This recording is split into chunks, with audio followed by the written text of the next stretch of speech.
Hi everybody, how's it all going? Here we are stuck indoors with this COVID-19 going on. It's a bit scary really, but I haven't actually been out for nearly 2 weeks. Last time I worked was last Monday, and then I quit. Perhaps some people can carry on, but me and the wife, we're well into our 60s. I'm 66, nearly 67, and the wife's 65, but I'm worried about her more than me because she's got underlying health problems. She's diabetic and got a heart condition, so I really can't take the risk. Even the shopping's done for us now. My son does it, which is he's absolutely wonderful. I couldn't have asked more from a son. It's fantastic. He brings it for us. He's done that twice now, and when we get it in, we just wipe every single piece down, because you can't be too sure you're gonna, the food itself can be contaminated from supermarkets. People pick it up and put it down, pick it up, put it down, etc. So we wipe that off, and then hopefully try and quarantine some of it as well before we use it. Dying to get to the coffee. But I can't take any risks. Anyway, what I was going to talk about wasn't just that, but that's just the situation at the moment. I was going to talk cars, actually. A bit of nostalgia, really. I know a lot of you like cars. I actually love cars. It's been my downfall, really, because I've had about 35 cars in my time, starting off from the 70s. I started on a motorcycle in 1970, believe it or not, 1970. It's a long time ago.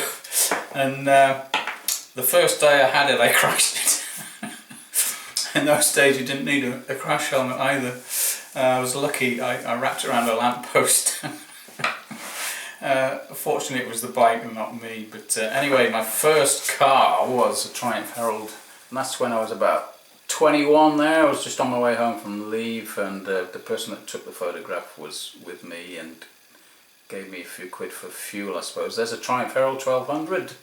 My dad had a brand new one of those in white quite a few years earlier than that. This one was quite old. It was a 1200. I never had any real problems with it, except for once. Going home on a weekend and the timing chain came off. It took a whole week's wages to fix it. The week's wages at the time were £18. It seemed a lot of money at the time. But where it broke down was actually about 100 yards from the garage that fixed it, so I was very lucky there. I can't remember how I got home at the time, me or the guy I was taking on leave. But you can see the flares there. Look at the flares, mate. Hey, the sunglasses. Wow, yeah. Actually, I think they were aircrew sunglasses, because I was training to be aircrew, so that might have been 74, actually. Next one up, what is it? After that, this is a Vauxhall HBR HC. I can't remember HA. This one had the circular lights at the back, if anybody recognises that. That was a pretty good car, really. It was quite old at the time. But this was taken a picture at a place called Rowner in Gosport. So anybody that knows the Navy will know. You can just see a part of it there. It doesn't exist anymore. The actual block there we used to live in, and where that was taken, it was right outside the garages. Had a garage and everything. I also had a 750 motorcycle in there, which is fantastic. Brand new Honda 750. State of the art at the time. Anyway, that was alright, but I decided to change the engine in that. I got it rebored and all that, but do you know what I did? I forgot to change the to wash the swarf out, all the bits of metal and that. So I put it all together, the bits of metal in it, so that started circulating around the engine and ruined the bearings. So I had to do it all over again, but I got really good at it by then. I did the whole lot in an afternoon. I can't believe it now, but things are much simpler than then rather than now. They're pretty complex now, aren't they?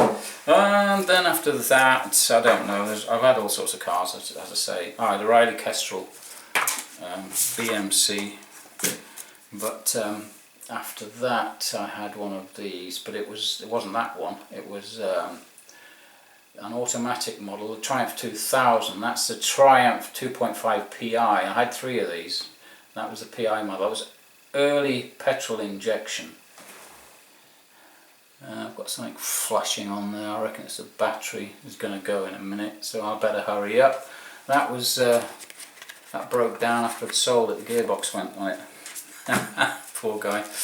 Then I got something like this. It was the big Rover. Yeah, that was a nice car. That was the 2.6 special edition straight 6. I got that for Tony Caravan. You see the caravan behind. It's a safari caravan, hand built one, which is really good quality. That's yours truly. We're talking the 90s here.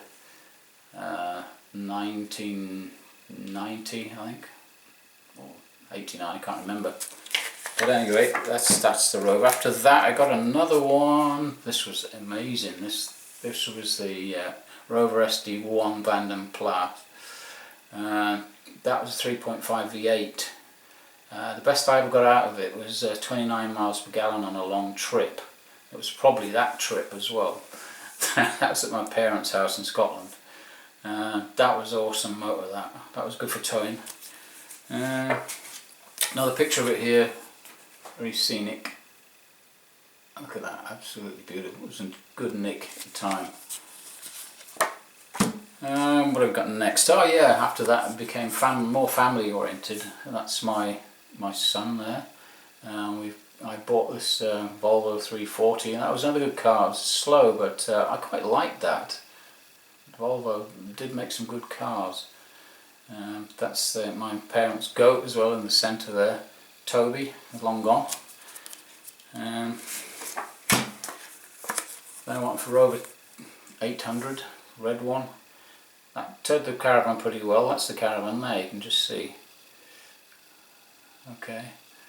That was a 2 litre, it was pretty fast. That was electric everything, manual. No oil leaks on that really until the end. Then I went with Mercedes 190E. That was a 1.8 petrol. It was fantastic. Good quality. One of the last great Mercedes. And then I had one of these. 230E. I can't remember quite. But that was a lovely car as well. MGZR, 4th Street car. Finally, we got a Charisma here. I had that for 10 years. Window clean, see the roof rack. It was an absolutely amazing car. So, I had a Morris Minor earlier on as well. That's what I started window cleaning with. Okay, the battery's getting low. Damn it. So, stay safe, guys. God bless. There's a bit of nostalgia for you. Job done.